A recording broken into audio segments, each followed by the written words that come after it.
Welcome to episode 29 of Creating a New World, the show about the 12 Visions world, a world of wealth, health, peace, love, and freedom that you can help create. My name is Bill Hunsaker, and I'm your host, and I'd like to welcome my co-host, Harry Dolgen. Thank you for coming on the show, Harry. Oh, I enjoy it. It's you and me this time. Good. Yep, it's going to be great. It's going to be a great show. Absolutely. We're gonna start off with the 12 Visions world, what that world will be like, and what things will look like in contrast to the world we live in now.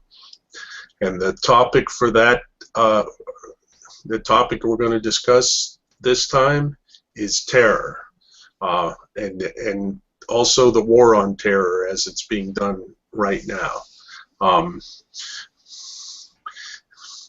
Basically, unfortunately, I think that the way the war on terror is being done is more political than realistic. I mean, it's more about, it's more about selling weapons than it's about protecting people, in my opinion. So, everything that's going on. We have developed an echo. Can you go and retrieve a headset, Harry? Absolutely. Continue the show. Yeah, I'll continue, and you go ahead and mute your end and go and retrieve a headset. When you're back, you can join in. Basically, in the 12 Visions world, it'll be more about the people who have actually, if someone commits an act of terrorism, it will be about apprehending those people and the people who planned it than it will be about just going somewhere and fighting someone just to look politically like you're doing something good. Unfortunately, that's the way it is in in the way things are being done now. Our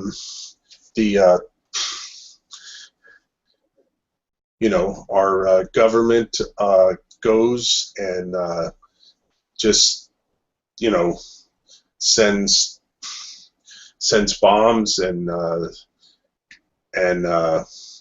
drones out, and they end up hurting a bunch of people who get angry and decide that the only way to stop us from attacking them is to attack us, and then we have more of what's called terror. That's unfortunately the world we live in right now. In the 12 Visions world, it'll be about apprehending the people who commit the act, and not about going out indiscriminately and attacking people. Plus, in the 12 Visions world, there will be efficient weaponry that will be able to be targeted directly at certain people and not hit innocent bystanders.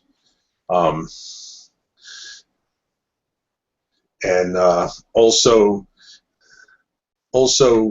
people's mindset will be different too in the 12 Visions world, where a majority of people have a mindset where they consider their religion more important than anyone else's, and their country more important than anyone else's, and they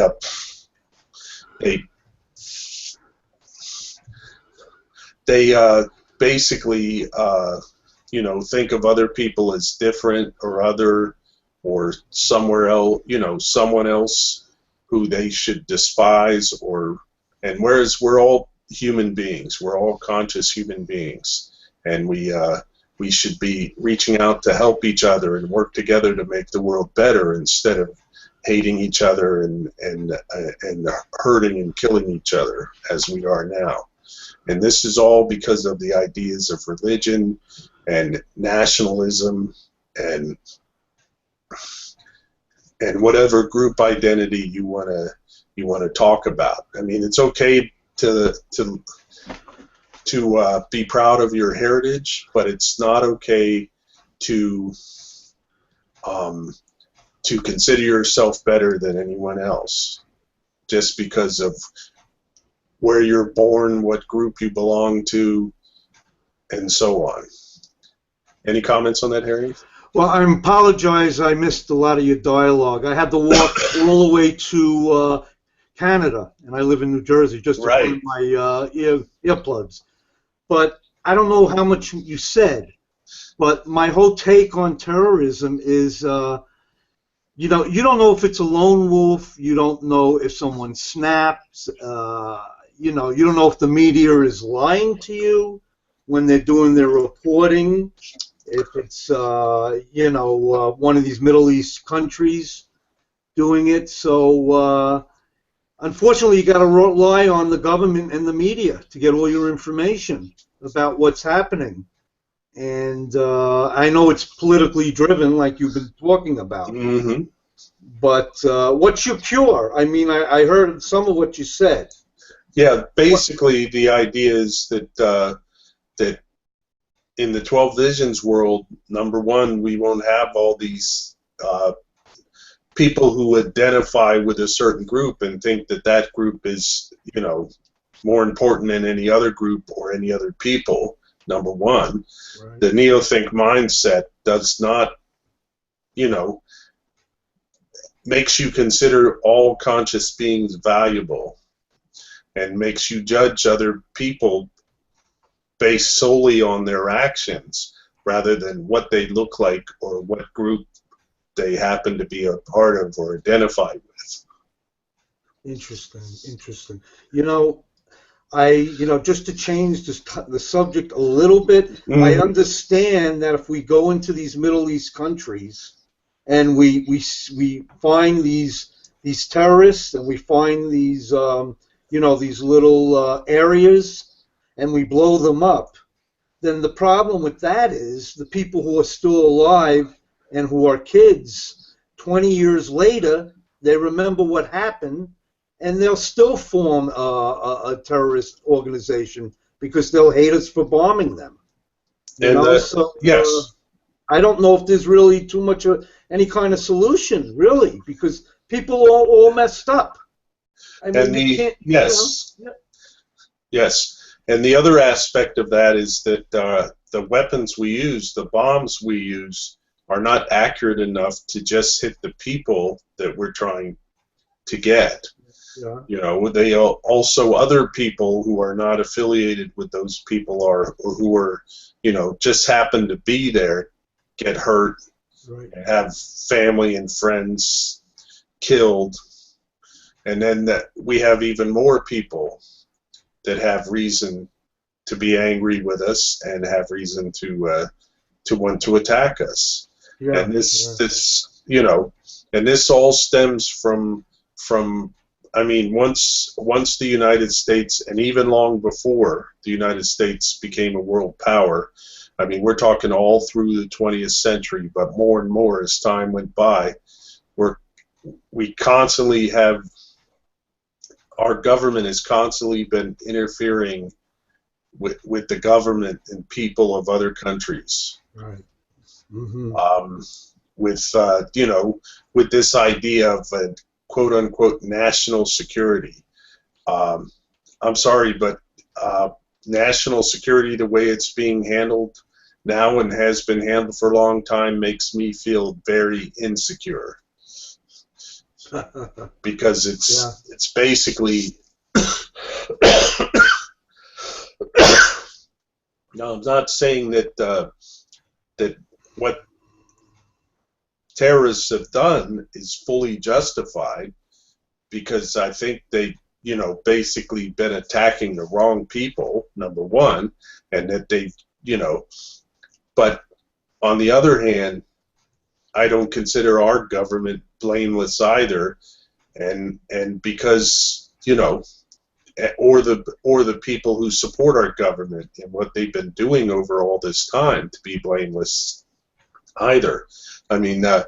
It's possible that a majority of people are ignorant of what our government has been doing over time. I agree with that. Yeah, but and part of what our government does is to make sure you're as ignorant as possible of what they're doing. I mean, I'm sure there are things that have been done that even our Congress and president haven't been aware of, at least until after the fact. Mm-hmm. But this whole idea that just that it's crazy. There have been instances, and I'm not going to go into details, but instances where there was a democratically elected government, and then our CIA people went in there and helped somebody overthrow that government and become a dictator. And therefore the people are upset because they thought they had a world that was freer, and now it's less free, and they may or not be aware of what happened, but all of this is just escalating, and that's part of the problem. What's happening in the Middle East right now is a direct result of our government's intervention there, I'm not just talking about the last 15 or 20 years. I'm talking the last 40 years. I'm talking in the 80s when we supported Iraq in the war against Iran. Right.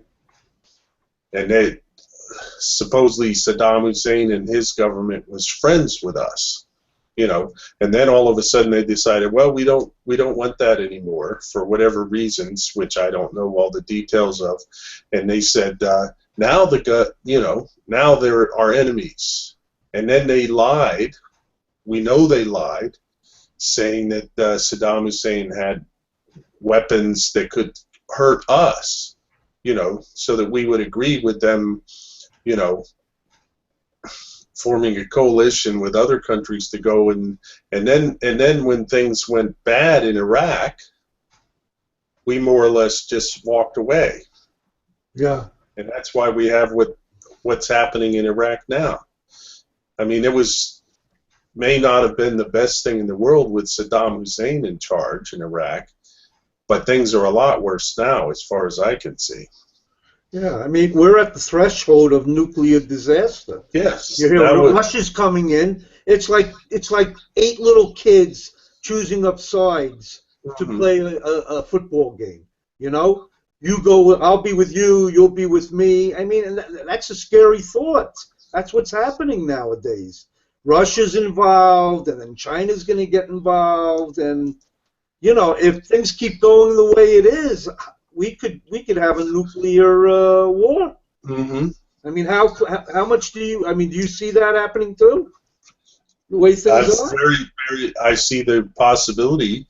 Now we have where the Turkish Air Force shot down a Russian plane, claiming that it went into Turkish airspace, and Russia's saying no, it didn't.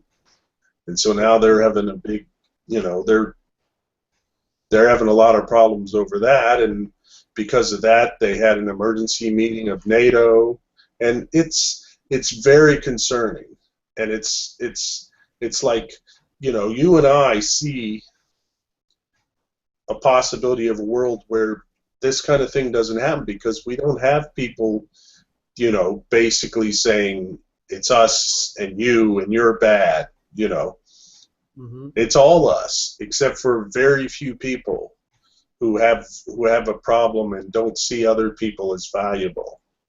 So how do we, in the 12 Visions world, what do we do about the people who are very damaged in this society? People walking around with killing people, the lone wolves out there. How do we treat these people? Well, one thing that has to change a lot is technology. In the 12 Visions world, there'll be a lot of technology just for the purpose of protecting people. Mm-hmm. And they'll be protecting people from everything, but especially protecting people from people who don't see other people as valuable. That's the only way I can say it. For whatever reason, whether it's mental illness or ideology or to me, ideology is the us versus them thing, where you're not like us, you're different, so you're not valuable. We should, you should be enslaved or killed because you're not like us. Right. Whereas we're all basically human beings. I mean, about the only real things that separate us is language, which can be overcome by technology. Because even now we have translation programs that will translate language, and the fact that somebody happens to be on the other side of the world, But even now, technology is reducing that. I chat with people in Africa. People from all over the world watch this show. Not a lot of people, but people from all over the world watch this show. Whereas if 20 years ago, you'd need a big studio and hundreds of thousands of dollars to produce a show that people could see all over the world. Right. That's how technology is bringing us together, and how eventually it will reduce, people's misunderstandings and will reduce terror to the point where it's an unusual occurrence. Now it happens so often that it's like, people are inured to it. They're like, oh, there was another bombing. Oh, okay, didn't happen to me. I'll get on with my life. Whereas in the future it'll be something very unusual. But like I said, we'll have the technology to protect us all individually, and that will be the idea. The driving force behind technology will be to protect people and preserve life. And that's the kind of world I want to live in. Now it seems like most technology is geared toward killing people and hurting people. Right. Yeah, another way to look at that, from another angle, for me, people are so involved in their day-to-day lives, then they see something like this that happens, terror, like in Paris. Mm-hmm. I'm guilty of it too. I found myself glued to the TV because of the stimulation it gave me. Mm-hmm. And that's the problem we have in this world today. We're not looking inside of ourselves to find stimulation. We're looking outside of ourselves to all these politicians and anything bad that happens, we want to see it. All right? Rather than being more involved in how we can create, happiness for ourselves. Mm-hmm. Becoming the person we were meant to be, living the life we were meant to live. So a big part of that is stimulation. Mm-hmm. The forces of nature out there. So I guess what you're going to tell me, the forces of neothink should be able to outstimulate the forces of nature somewhere down the line. People will become the person they were meant to be. It's happening. It's happening very slowly right now. Yeah. But it will happen more and more quickly until basically for people it'll be, why did we ever live that way? Yeah. Yesterday I watched an interesting movie that we rented called Tomorrowland, and it was produced by Disney, but that's okay. But it had a very important message that that if your people are constantly fed negative ideas and constantly shown the idea that terror and bad things happening is normal, they'll come to accept it. Interesting. Whereas if you start showing people positive ideas and showing them that, like we are trying to do with the show, and show them that a world where bad things don't happen or happen very rarely, then people will start to believe that and will start thinking and moving toward that rather than toward a world where everything ends, basically. Yeah. And that's the direction we seem to be heading now, and the direction we're trying to stop by this show, by the 12 Visions Party, by the Neothink Society. All aspects of that, is trying to help people look more toward a positive future rather than a negative future. Right. I mean, yes, this is reflected in science fiction. I mean, in the 50s and 60s, the stories that were written reflected a very positive future, a future of amazing technology and where you live long, fulfilling lives and so on.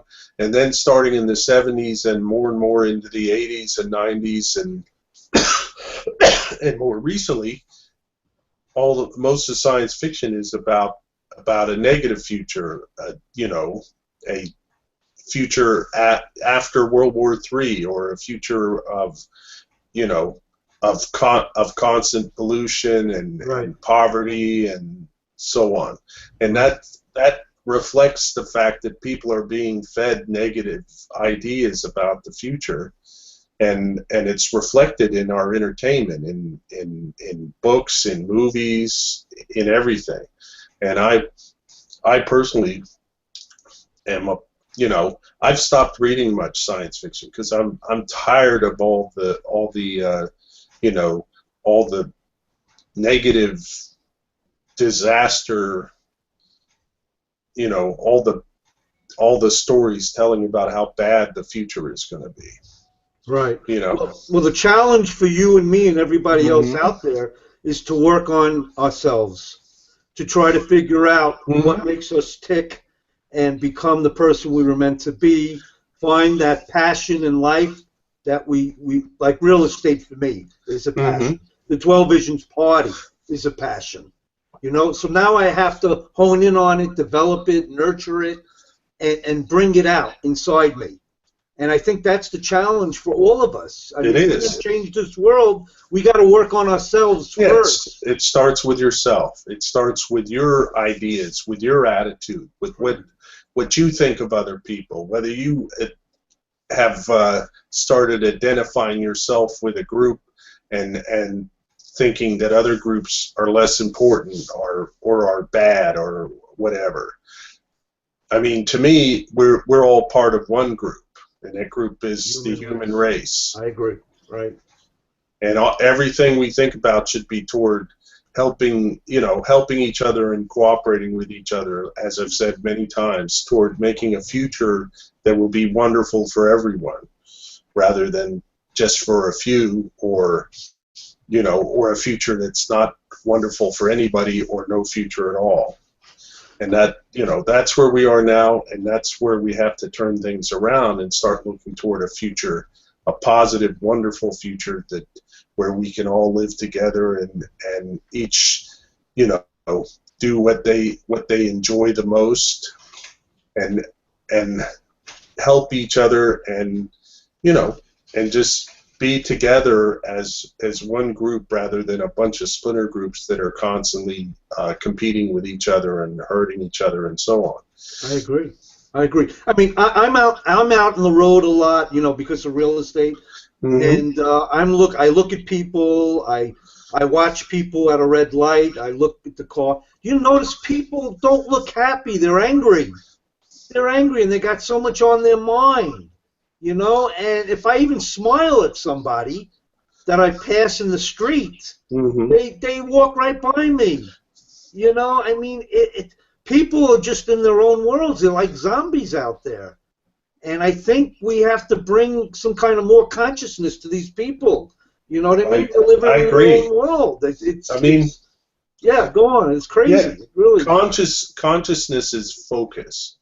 Is what you're focusing on, and if you're focusing inward or focusing on something, that's not related to the world around you, then that's what you look like. You look like a zombie. Or if you're focused on that phone you have in your hand, which unfortunately more and more people seem to be nowadays, rather than the world around you, then you're not gonna catch when someone's trying to share something positive with you, like a smile or a greeting. You're going to walk on by because you're there busy reading whatever's on your phone. I look at my phone maybe 5 or 10 times a day. And you will not see me walking. Not driving. You're not texting. Oh, not at all. And that's for like a minute or two. You won't see me walking down the hallway like this with the phone in my face, Right. where So, people have yeah. to have to step aside to let me go by because I'm not watching where I'm going. And Right. I see a lot of people doing that now. Absolutely, absolutely. Well, I'm guilty of doing that in a doctor's office or a dentist's office because it takes away the fear from me if I get involved in other things. Well, You if you know? if you need to distract yourself, that's Yes. okay. Yeah. But as long as you're not doing it every moment, you're not doing something else like driving or working. Absolutely. I agree with And you. and I've noticed I've started doing something, and I'm going to stop doing it because I charge my phone at my desk in the afternoon, and I've taken to having it on and unlocked and set up in front of me, so I'm glancing at it periodically during the day. I'm going to stop doing that. Not going to stop charging it. I'm just going to turn it off so I'm not looking at it while I'm working, and then I can check it later. Nothing is so important that I have to look at my phone every 5 minutes. But unfortunately, people have gotten this in their head that their life is in the phone. You know. Absolutely. Absolutely.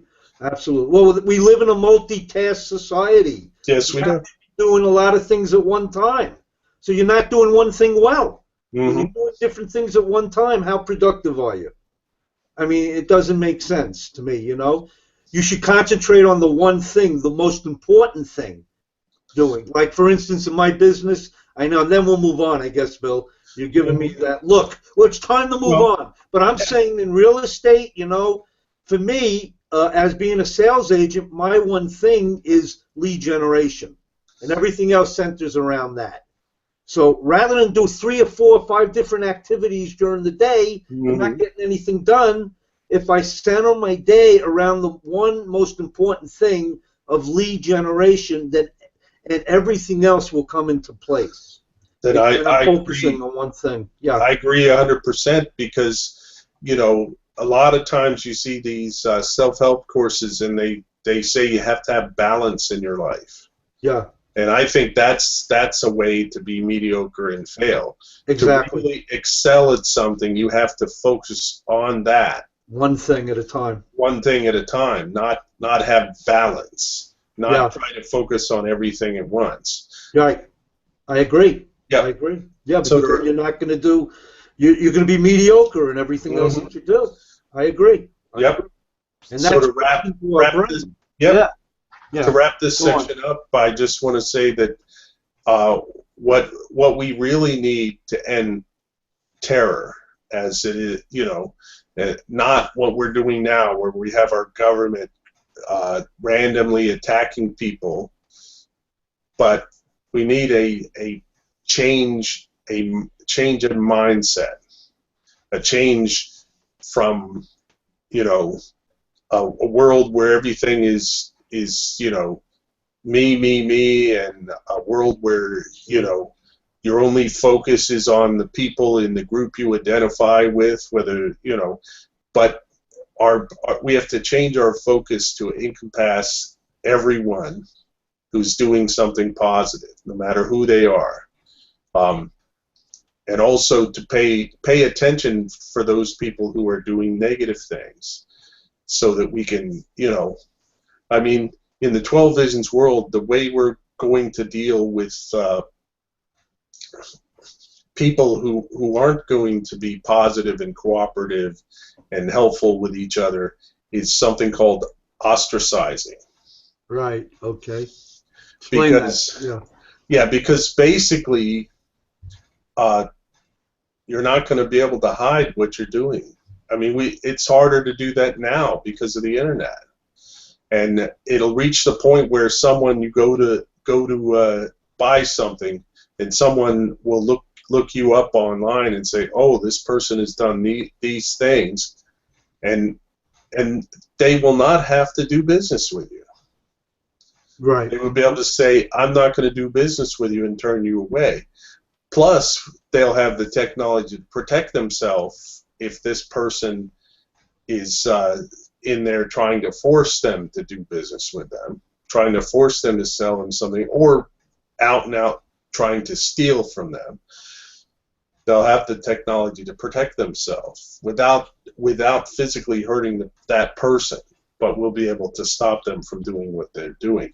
And right now it may seem hard to visualize that kind of technology, but we have technology we didn't have 10 years ago, 15 years ago. Amazing things. Computers that we hold in our hand. Right. And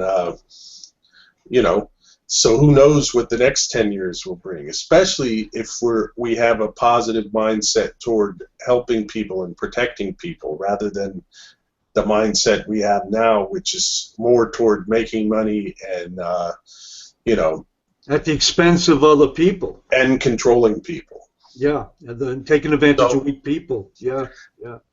The bottom line is we need a change in perspective and attitude. Well, I hope you're right, Bill, because the dynamics are working against us.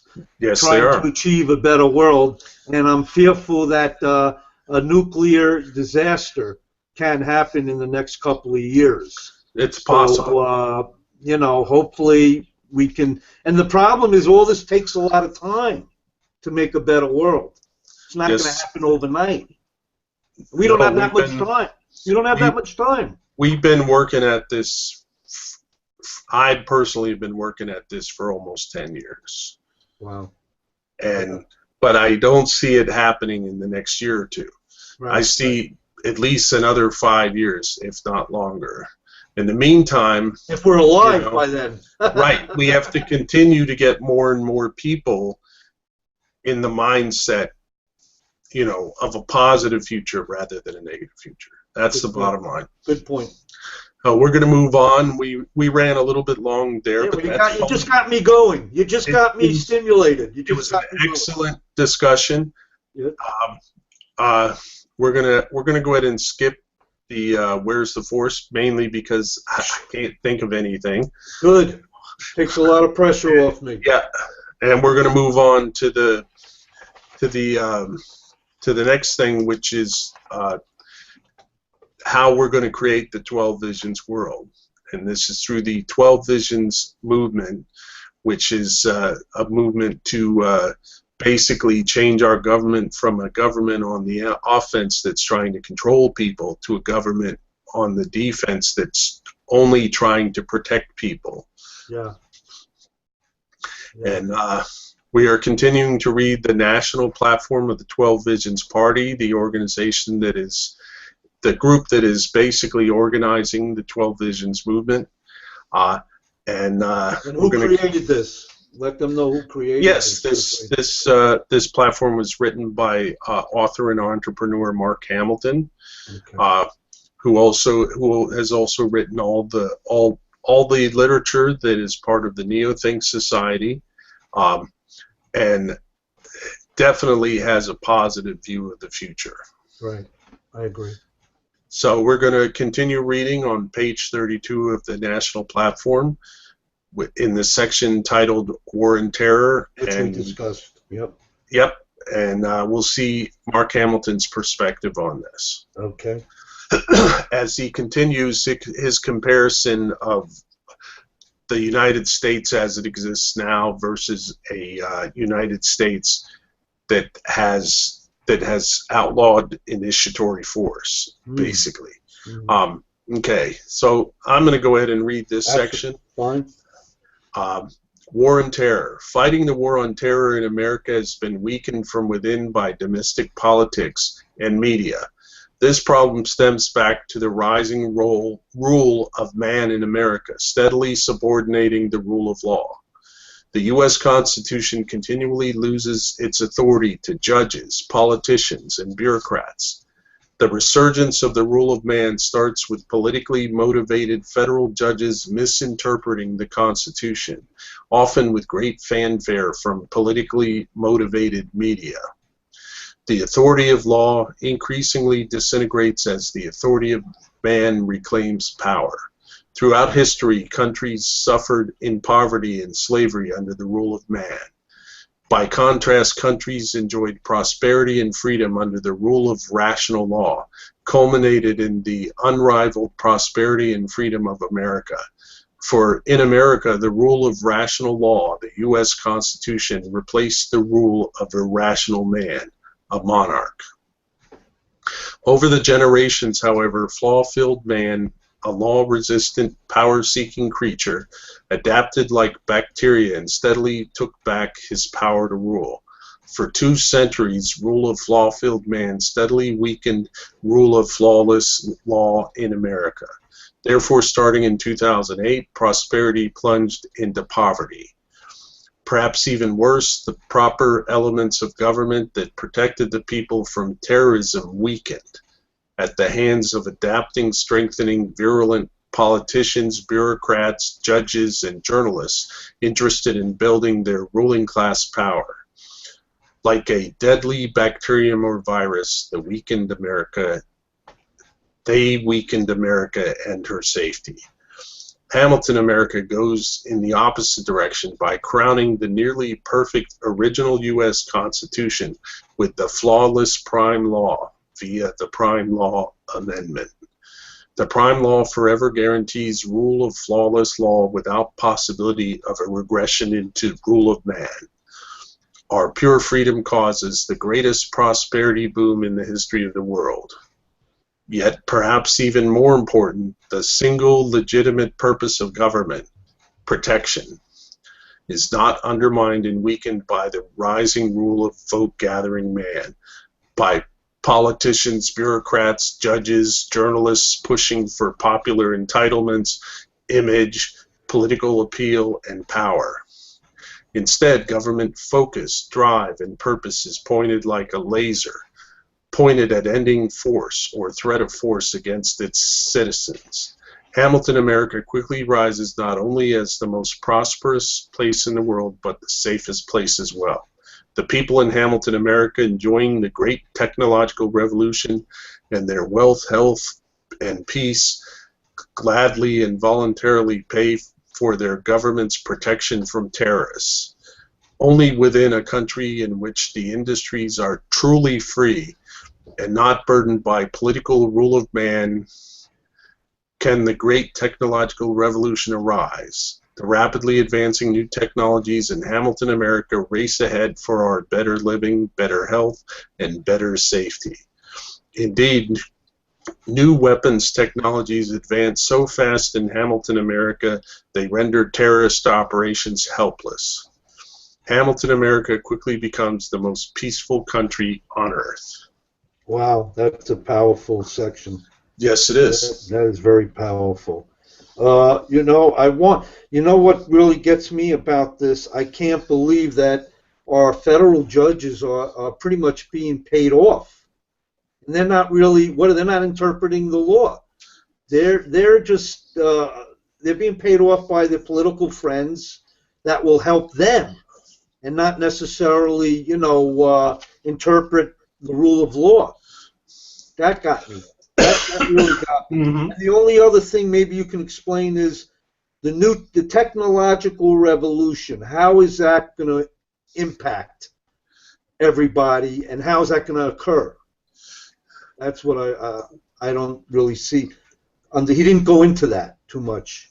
Well, obviously he goes into that in other places. Okay. Not in this. Not section. Possibly other places in this platform, but Okay. definitely other places in the what he has written. Okay. But Okay. the main ideas, as we talked about before, is the mindset and perspective of the people. Okay. And that's what has to change first. We talked about, it starts within you. It starts within me. It starts with a change in mindset. And once you have that change in mindset where you see everyone as the same as you, where you see everyone as important as you, where you want to help them and protect them also. Partly because helping them and protecting them also helps and protects you. Yeah. And once we have that mindset, and we have the prime law, which prevents the government, which prevents the government from forcing people to do things. You know, once we have that, people will be free to, you know, to try things, to come up with ideas and test them themselves and work them, and along with the new mindset, we'll be trying ideas that will protect people, ideas that technologies that will protect you from accidents as well as protect you from the actions of other people. Mm-hmm. I mean, one example that Mark puts forward as a possibility in his story about the 12 Visions world, called the Miss Annabelle story, is basically jewelry that are like the like the things in your car that open up and soften the impact when you get in an accident. But this jewelry is small, but has the ability to produce an airbag that will soften the impact if you fall down or if you run into something, and we'll be able to tell by what your body's doing whether or not you're falling. You know, be So able it's to. attached to your body. Some of Yes, this is like attached to jewelry. your body. It's like jewelry that you wear. It'll be attractive, and but in addition, it'll have the ability. It'll have a microcomputer in it that constantly monitors, you know, how your body is moving. We'll have technology that can tell if you're upright or sideways, and if you're falling over or moving fast, and be able to say, okay, this person is falling. Push out this airbag, which will cushion their fall so they won't get injured, and will mainly protect you from head injuries, which are the most, you know, which are the ones that cause a lot of deaths. Because you can recover from a broken arm or a broken leg, although it'll try to protect you from those too, but mainly it'll protect you from head injuries. And more of this kind of technology, plus technology that will prevent people from using things like guns. Okay. And cars that can drive themselves. Right, and cars Pretty that can much. drive themselves. Yeah. And, you know, all of this technology will be possible because you won't have the government in the way, you know, making it, because somebody's not going to put in the effort to create these things if they can't prosper from marketing these things to the public. Right. If the government's there making it very difficult to do that, and that's what the way the world is right now, it's very hard. I mean, basically they've misconstrued the idea of safety to the point where they prohibit people from actually trying to develop things, because you have to go through this whole routine where you have to prove, you know, well beyond any reasonable doubt that the product you're producing is safe, you know. And, you know, it makes it very difficult for someone to just come up with something, test it themselves, and then start marketing it. Plus, we'll have people, the mindset will change where people won't just you know, watch a commercial and say, oh, that sounds great. like stuff like alternative medicine, including stuff like homeopathy, or like the idea that that taking silver will protect you from disease. You know, that one, yeah.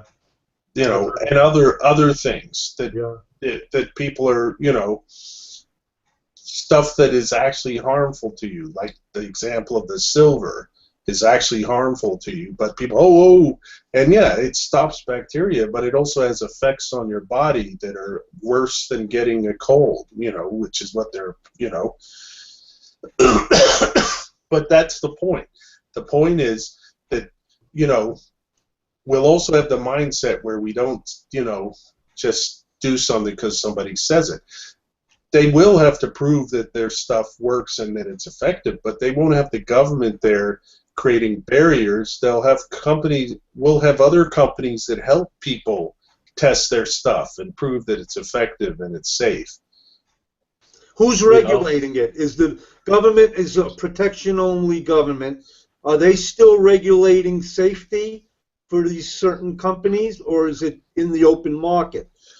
To me, it will be. To me, it will be in the open market. But you got to have that change in mindset. Yeah. People aren't going to, you can't just produce a product and put it out there. You'll have to go to a company that does something like Consumer Reports. Yeah. It does the testing, and then when you do the marketing for your product, you'll say, this product was tested by this company and they found it to be safe and effective, and people will look for that. And these companies will develop a reputation for honest testing and everything, but this is details, and all these details will be worked out as we move into the 12 Visions world. This is not going to be you flip a switch and all of a sudden everybody's on the same page. This is going to be a transition period. This is going to be a period where people start to learn new ways of thinking and new ways of seeing the world and each other, and new ways of thinking about, how to protect ourselves. So the first step is changing your mindset, pretty much. Yes, changing the way you see the world around you, changing the way, and also part of that change in mindset will include taking 100% responsibility for your own safety, as well as other things. And for your own life and where your whole life, yeah. But absolutely including your own safety. So once you take 100% responsibility for that and stop depending on other people or government, to provide you with safety, then you'll be looking for, you won't be just buying something because of some slick advertising. You'll be looking for proof that it does provide the protection that you're looking for, that it does provide the safety, that it is safe and not harmful to you. You will be looking for that. People now blindly, jump on whatever bandwagon is out there, and there are a lot of people out there, unfortunately, who are more interested in making money than really helping people or preventing harm to people. Yeah. Explain to people, you're moving, basically we have to move from a bicameral mindset to a conscious mindset. Explain just real briefly, to other people what that the means. Basic idea is people aren't taught as children how to think. They're just taught to memorize things and do what they're told. Okay. And this promotes the bicameral mindset, which is basically what I call the follower mindset. Okay. Because, as I've mentioned in a previous episode, we have three kinds of people: followers, leaders, and self-leaders. And because leaders who want more and more followers consciously or unconsciously make decisions that will give them more followers. They make decisions about education such that our education system creates followers, creates people who are going to believe what they're told, do what they're told, and unfortunately, people who do that are gullible and vulnerable to being harmed by people who consider profit more important than preventing harm or helping people. Mm-hmm. And they're vulnerable to that because they've been taught since they were children, to do what they're told, and if someone tells them this is good, do it, they'll do it. Whereas a self-leader is going to be skeptical and is going to say, is this really good for me? Should I really do this? And question it, and therefore find proof that something does what they want it to do and is safe and is not going to harm them. And that's, it's all a change of mindset. And what needs to change is the way we teach our children. Yeah. So we want to teach our children to be self-leaders who take responsibility for what happens to them, and who aren't going to just sit there and do something because they're told to, but because they see that it's the right thing to do, the thing that is going to, to create the most benefit for themselves and people around them.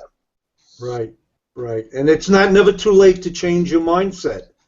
Never. Okay? I'm 60 years old, and I'm finally taking 100% responsibility for where I am in my life. Okay? And I finally found something that I love to do. So tell people out there, it's never too late to develop this. Absolutely. And that's what we need to do.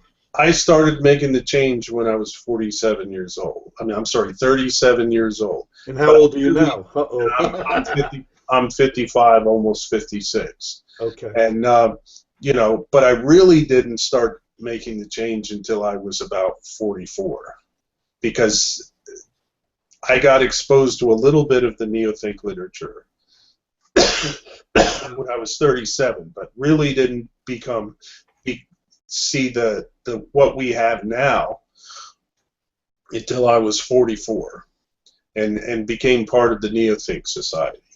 Okay. What is now the Neo-Think Society. Okay. And that's, to me, the Neo-Think Society is the future where we're all going to survive and prosper. The world we're in now is the future where we're going to die and things are going to be destroyed. Absolutely. And people That's where we're heading. That's where we're heading. And people are going to live in fear and poverty. Pretty Exactly much. Right. Exactly. Except for right. the few elite leaders who have found a way to stand on the backs of all the other people in the world. We're talking about the ruling class versus the masses of people. Right. The ruling class is maybe 2% of the population. The masses are maybe 98. Right. And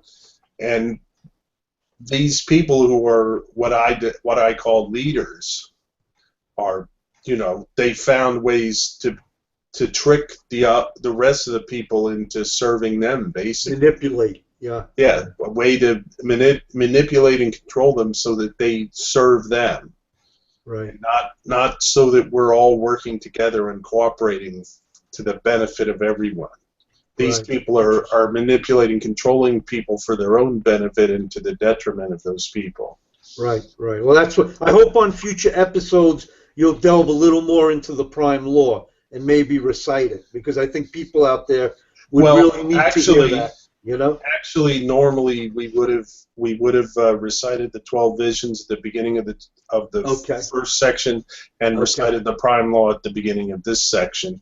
Okay. But this show's been a little different, and not in a bad way. I think it's flowed well, and we're going to change things up a little every once in a while, and just especially when it's just the two of us, we'll just have a conversation, right, rather than a directed discussion, which is what I try to do most of the time. Now, are other people welcome to come on the panel, Bill, if they have any good ideas? Absolutely. I welcome anyone within the society or outside of the society. I welcome all perspectives, even if your perspective is that this is a bunch, that this makes no sense and it's wrong. I want to hear your perspective.